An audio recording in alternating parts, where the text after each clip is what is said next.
And welcome to Monday morning. Welcome to another weekend recap here on Panther-Lair.com. YouTube.com/Panther-Lair.com is the YouTube address. That's our YouTube channel where every Monday morning we get together with you and tell you everything you need to know. Bring you up to speed on everything you need to be up to speed on from the weekend, from the last week, and maybe put it a different way. I know we call it the weekend recap. Maybe we should call it the week preview.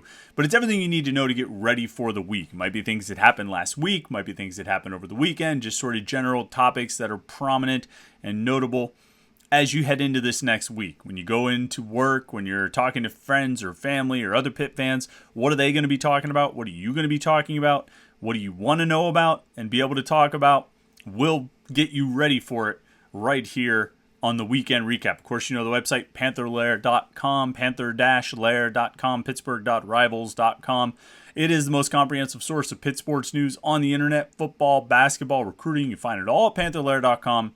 And, of course, message boards, where you can talk with hundreds and thousands of other Pitt fans about the latest going on in Pitt sports. Everything we talk about here today, we've been talking about all weekend on the message boards, Panther-Lair.com. So make sure you go to that website. And of course, while you're here, like this video and subscribe. Hit that little subscribe button that you see down there.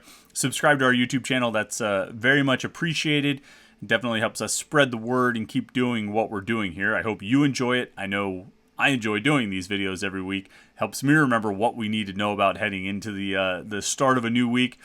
And I hope you enjoy it as well. If you do, like the video and subscribe to our YouTube channel. So what's going on this week? What's going on? What happened over the weekend? What do you need to know about and be ready? What are other Pitt fans going to be talking about heading into the new week? I mean, number one, Kenny Pickett. And I know it's Pitt related. It's Pitt adjacent, but it's a Pitt topic because it's a former Pitt guy making his debut in the NFL. And I'm sure you watched it on Saturday night. If you didn't watch it on Saturday night, you heard about it after the game. You probably, read the stat lines and kind of caught up. I think actually probably most people watched it. Kenny Pickett's performance in a preseason game for the Steelers at Acrisure Stadium. Steelers beat the Seahawks 32-25. Final result doesn't matter. Result of the game doesn't matter. What matters is the individual performance. But before I even get to that, I gotta say, it's remarkable to watch, and this has been happening since the draft. All right, because there's not always, there is a lot of overlap between Pitt fans and Steeler fans. A lot of Pitt fans are Steeler fans. You know what I mean? Just as residents of Pittsburgh, that's the pro football team in town. But I think it has only intensified since Kenny Pickett was drafted by the Steelers, since the Steelers made him the first round pick earlier this year. And it's created such an interesting energy and an interesting buzz and an interesting enthusiasm. Not that the Steelers needed more fans. Not that the Steelers were short on fans or needed some kind of boost that only Kenny Pickett could give them. Not necessarily that. But it has definitely, because I follow a lot of Pitt fans on Twitter. A lot of my Twitter feed is Pitt-related stuff. There's a lot of Steeler fans and Steeler reporters there as well. But a lot of people I follow on Twitter, people I see on social media, certainly the message boards that I frequent every day, it's a lot of Pitt fans and it's a lot of Pitt people. And the energy and enthusiasm from those folks for the Steelers in general, obviously Kenny Pickett specifically, it's been remarkable to see. Pitt fans are really enthusiastic about the Steelers in a way that they haven't been in such big numbers in a long time. And I think there's even a little extra buzz in the city and a little extra buzz among Steeler fans because they know who Kenny Pickett is, because he was a local guy who had a lot of success. He's been in Pittsburgh for the last 5 years. He's not a local native, but he's been in Pittsburgh for 5 years. He's embraced it as his hometown and as a place that he calls home. And I think Pittsburgh sports fans have embraced him. They embraced him, for the season he had at Pitt last year. And when he became the Steelers' number one draft pick, I think he's been afforded a certain amount of fan enthusiasm, and he carries a certain amount of fan appeal that maybe another first round draft pick might not have carried. I don't think they would have been chanting for Malik Willis if the Steelers had taken Malik Willis in the first round this past year. If the Steelers had the year they took Mason Rudolph, if they'd taken Mason Rudolph in the first round, I'm not sure there would have been that level of enthusiasm. I don't know if there was that level of enthusiasm for Ben Roethlisberger until he actually started playing. I don't think they were chanting for Ben during preseason games in 2004. Once he started playing in real games and the team started winning, and you started saying, "Wow, this kid might be amazing. He might be the one that leads them back to the promised land." Then yeah, that fan enthusiasm grew. But just in terms of fan appeal, I think Steeler fans and Pittsburgh sports fans, not to mention Pitt fans, have bought in a way that it's remarkable to see. And that scene at Acrisure Stadium, and I only watched on television, but I mean, you could hear it, you could feel it. And then you see all the people reporting about it and tweeting about it, never seen this kind of energy in a preseason game before. It's very cool. I mean, it's really cool to watch, and it's been really cool to observe. And I think, and that energy's been there since the draft. Now, the double-edged sword of that, the double-edged sword sort of side of that is that it's also creating a lot of pressure for Kenny Pickett. And it's made people very, I think there's a lot of fan enthusiasm for Kenny Pickett. Any failures or shortcomings of his are going to be emphasized just as much as his successes. So, I mean, this game, on Saturday night, he goes 13 of 15 for 95 yards and 2 touchdowns. Great. And that's being emphasized and hyped and overemphasized by Pitt fans and Steeler fans who want to believe that they've got the second coming, and that overlap of Steeler fans and Pitt fans. A lot of people are excited about it. But there's also a segment that says, hey, you're overhyping this. He only averaged 4.4 yards per completion, or he didn't throw any passes downfield. He only had 62 air yards or something like that. He was playing against Seattle's third string and fourth string. I mean, it's a reaction to the hype, and it's a reaction to the excitement. And maybe an overreaction to the hype and the excitement, but that's what comes with the storyline of Kenny Pickett. So I don't want to go too far down the road of talking about the Steelers. That's not what we're talking about. But I mean, look, one of the biggest stories to come out of the weekend with any kind of Pitt connection was Kenny Pickett making his NFL debut. And look, I'll be the first to say, I don't know what his NFL career is going to be. I don't. Yeah, I mean, I think Kenny was great last season, and I'm certainly wishing the best for him. If you follow this YouTube channel, we've had a lot of interaction with Kenny Pickett. He's been featured here a lot. And so, on a personal level, you root for him. On a professional level, you hope he has a great career for the Steelers, because it'll be a lot of fun. I don't know what his career is going to be, but I do know that thus far it's been really cool. It's been really fun to watch the enthusiasm throughout the city for this guy playing for that team. But it creates that extra pressure too, and he's going to have to deal with that. All right, moving on to more Pitt-centric topics. Topic number 2, Kedon Slovis. Pitt had a scrimmage on Saturday in the South Side. Saturday morning they had a scrimmage. Saturday night the Steelers had their preseason game.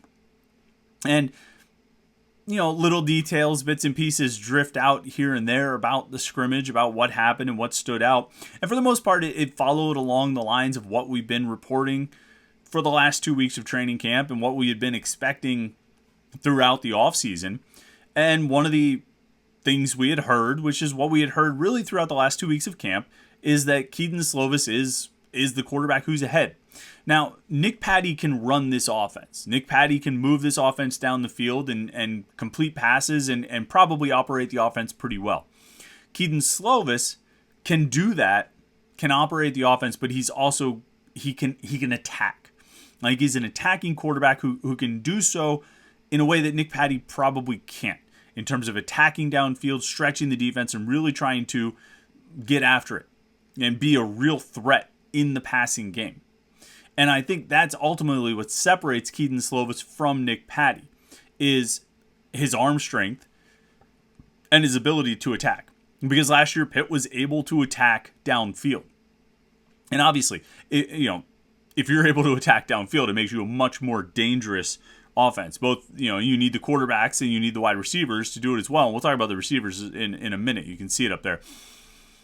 But Keaton Slovis gives Pitt the option to do that. He brings that element into the offense, probably in a way that Nick Patty doesn't. When Panthers will name a starting quarterback, I don't know. When that time finally comes to pass, when it finally happens, it's going to be Keaton Slovis. I don't think there's any question about that. I don't think anyone really has any doubt. Again, Nick Patty can run the offense. Nick Patty's a great leader for this team. Nick Patty, I think the people the players in the locker room support Nick Patty and believe Nick Patty. They believe in Nick Patty. They have his back. But I think they also know who gives them the best chance to win, and I think it's Keaton Slovis. And so, from what I've heard, another good weekend for Keaton Slovis, following up 2 good weeks of camp, although he was slowed up a little bit there with what Pat Narduzzi called muscle spasms.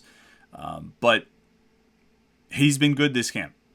And I think he's going to keep building and give Pitt a good chance with the passing game and with the offense this season. We'll talk more about the receivers in a second there, but I got to get to one of the guys that I've been hyping up throughout the offseason, talking a lot about since spring camp when he was named the most improved player on the defense in the spring. And a guy that I've been hyping up throughout training camp because I just keep hearing good things about him, more and more good things about him, and is Bengali Kamara. He's a junior linebacker, and we've talked so much about, really the only holes on defense coming into this season are at outside linebacker. They lose 3 starters, 2 outside linebackers and 1 cornerback. At cornerback, they have 2 guys to fill that one spot, and each of those guys played 400 snaps last season. More than 400 snaps. So you're pretty well set there. Now, A.J. Woods and M.J. Devonshire might not be as good as Damari Mathis, but they've got a lot of experience, and I think they'll be able to do okay there. The 2 outside linebacker spots, though, you're relying on less experience to fill in for Phil Campbell and Cam Bright and John Patrician, who kind of all played in those 3 outside positions. And so they've needed some new players to step up. And they brought in Shane Simon as a graduate transfer from Notre Dame. They brought in Tyler Wiltz as a transfer from a super senior graduate transfer from Missouri State. They brought in a couple transfers, but they were going to need somebody homegrown to step in there. They wanted somebody homegrown to step in there. And the 2 top candidates have been Bengali Kamara and Solomon DeShields. And out of those 2, the guy who seems to have really taken a step forward is Kamara. And you can go back and read what I wrote in the spring. I was kind of calling for this in the spring because we interviewed both of those guys, Kamara and DeShields, and they look like NFL linebackers. They are big and they can run. It's 6'2", 6'3", 235, 230 pounds. These are big guys who can move. And Kamara was mostly playing the money linebacker position in the spring. Now, that money linebacker is the short side of the field. That position is heavily involved in the run. The whole defense is heavily involved in the run, but out of the linebackers, that position is especially involved, and then also blitzing a lot because they're on the short side of the field. Whereas the star linebackers on kind of the wide side of the field, run responsibilities for sure, occasional blitzing, and also a lot of coverage. Kamara was mostly working on that short side of the field at the money position in the spring. This summer, he has added both outside. He has added the star responsibility, so he can play both outside linebacker positions. And if I had to put money right now on the starting lineup on September 1st, is Bengali Kamara at the star linebacker position. And I think he is perfect for that spot. I think he can play that spot really well because that's a spot where you need to have athleticism. You're going to be out in coverage, and you're going to need to be able to drop back, run with guys, read the pass, and make plays in that regard, in addition to stopping the run and occasionally blitzing. With his size and speed and athleticism, that combination of those 3 traits that he's got, Kamara is a playmaker out there. And from what I've heard, that's what he did on Saturday at the scrimmage. He made a lot of plays, and I think he's going to do that this year. I think he's going to be a breakout player for this defense and for this team, and maybe one of the breakout players in the ACC. I think he's going to be a guy who gets... I'm going too far down the road of hyping Bengali Kamara before he's really even made a start, before he's had any real significant playing time. He played some last season, but he's going to play more against West Virginia and Tennessee than he played all of his career leading up to that point. And so I'm going to slow it down just a little bit, but I think he's going to be really, really good. And when Pitt fans want to, if you're talking to other Pitt fans, like who are you excited about next year, we'll talk about the receivers. You should be excited about those guys. But on defense, all the guys coming back. The Haba Baldonado and the John Morgan and the Kalijah Cansey and the Shavassi Dennis and even the Dayon Hayes and the Hallett and the Hill. All those guys. The guy you really keep an eye on is number 11, Bengali Kamara. It's going to be a good one. Number 4, the other thing to talk about when you're talking about hyped guys coming into this season, breakout players, guys who are going to be stepping into bigger roles than they had last season, if they were even at Pitt. Some of the guys we're about to talk about were not at Pitt last year. But when you're talking about those guys that are getting hyped, that are having big training camps and really putting on a show and look like they're going to be big-time players for Pitt in 2022, we had a picture of one right there. It's Kanate Mumfield. We don't have last week on the weekend recap, we had a picture right there of Bub Means. Those two guys creating the top end of this wide receiver room to go with Jared Wayne and Jalen Barden and Jaden Bradley.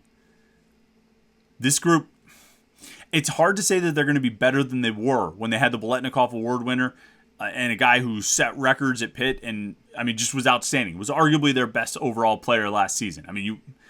It's either him or Kenny Pickett. If Jordan Addison wasn't Pitt's best player last season, the guy throwing the ball to him was. And if Kenny Pickett wasn't Pitt's best player last season, the guy he was throwing the ball to was. Jordan Addison was special. And you take a guy like that off the roster, you can't say that you have a better receiver group. But this group is I think this group is going to be really, really good. I think Kanate Mumfield can do everything. I think he can go downfield. I think he can catch short passes. I think he can catch and run type of stuff. I think he can make a man miss. I think he can make contested catches. I think he's fast. I think he's a sharp route runner. I think he's a technician out there. I think he is a great all-around wide receiver. And then I think Bub Means, who I've talked about a number of times, is a downfield threat, a transfer from Louisiana Tech who is big and he can run and he's got good hands. And he doesn't wear gloves. Shout out to that, man. Or at least he has it so far in training camp. We'll see if it's inclement weather or it starts to get cold or something like that. But I think he is going to be a major weapon. I think Jared Wayne will continue to be what Jared Wayne is, which is just steadily improving every single season and being really good at his job. And then Jalen Barden's probably another guy to keep an eye on. I think he's in line. I think he's going to make plays. I think he has made the most of the limited opportunities he has gotten so far. And I think he's going to get more opportunities this year, and he's going to do a lot with it. I think he's going to be really good. I like that top 4. You throw in Jaden Bradley as another big receiver, and then maybe you get something out of the younger guys, the Miles Alston or the Addison Copeland or the Che Wabuka. We'll see. Your top guys, though, 14 and 15. Kanate Mumfield, Bub Means. It's going to be a really dangerous duo. And Jared Wayne, too. And I really think Wayne is a really good wide receiver, really good college wide receiver. Maybe an NFL guy. With his size, and he runs better than we probably give him credit for, I think he's going to be really good. If Slovis has the offense down and has good protection from the offensive line, he's got the guys to throw it to. I don't know if the receiving core is better or worse than it was last year, but he's got the guys to throw it to. And they can make plays, and they can stretch the defense. All right, so let's wrap it up. What to watch for in Week 3? And to me, I think there's a couple keys, because we're past the halfway point in training camp. And I said this on the Panther-Lair show last Wednesday night. I wrote this in the 321 column on Panther-Lair.com on Friday. So much of this camp, at least through the first 2 weeks, has sort of felt like so many things that I look at or I see or I hear someone say or I hear it in a press conference or in a conversation. There's so many things where I just say, yeah, that's about what I expect. That's what I expected. Because this training camp is pretty much going according to expectation. Kedon Slovis is going to be the starter. Kanate Mumfield and Bub Means have really shown up. The offensive line looks like a group that's full of, 6th-year seniors and 5th-year seniors. Gavin Bartholomew is really good. The receivers, like I said, the running backs are what we expected them to be. The defense, in addition to guys like Kamara emerging. It's going according to plan. This team is operating very businesslike right now. This team is operating like a team that has serious goals and maybe more importantly knows what it takes to achieve them and knows what it needs to do in order to accomplish the goals it has laid out ahead of it. And I've written about this, and I've talked about this. I don't need to speak those words of what those goals are, but this team is aiming for the highest level. And I think they've got the personnel to do it, and they've got the mindset and the approach to do it. You never know what's going to happen on those 11 Saturdays and that one Thursday. You don't know what's going to happen. Weird things happen, you know? Western Michigan happened, Miami happened last year. Things can happen. You're not going to predict, a record or an accomplishment right now. But this team very much, almost just, as evidenced by the fact that they are just sort of workmanlike efforts day by day, training camp following kind of a status quo. This team is very much, I think, doing what it needs to do and following the path, following the blueprint for success. And so, I think maybe last Wednesday night I talked about camp being kind of boring because it was following that line of expectation. Things were sort of progressing as expected in camp. And maybe boring is not the right word. Maybe I shouldn't say that camp is boring. But if we do want to use that word, I think it's boring in a good way. They're doing what they need to do. And what we thought they would be, I think, pre-season, or throughout the offseason, they have more or less been that through camp so far. So what to watch for in week 3? Just more of the same. Nobody, major, no too deep guys, no top guys getting hurt. Just keep working. In the meantime, we're going to just keep putting out video content right here on youtube.com/Panther-Lair.com. Like this video and subscribe to our YouTube channel. That way you'll always know when we go live on a Wednesday night or for a post-game show.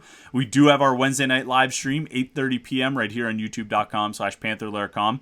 It's like a talk show. It's a Pitt talk show where I talk for a while and then you guys get in the chat and you post your comments and questions. We have a little back and forth. We have a conversation, interaction. It's like a talk show without telephones. So it's a pretty good setup, and it's a lot of fun. We chat for about an hour every Wednesday night, 8:30 to 9:30, right here on youtube.com/Panther-Lair.com. If you subscribe to our YouTube channel and turn on the notifications, you'll know when we go live, so you'll never miss a live stream. Can't argue with that, right? And then, of course, you'll also, be able to keep up on all of our exclusive Pitt video content that we put out. This weekend recap that we do every Monday morning, the Wednesday night live stream, any special video interviews we put out, our Pat Narduzzi videos, our training camp videos that we've been putting out.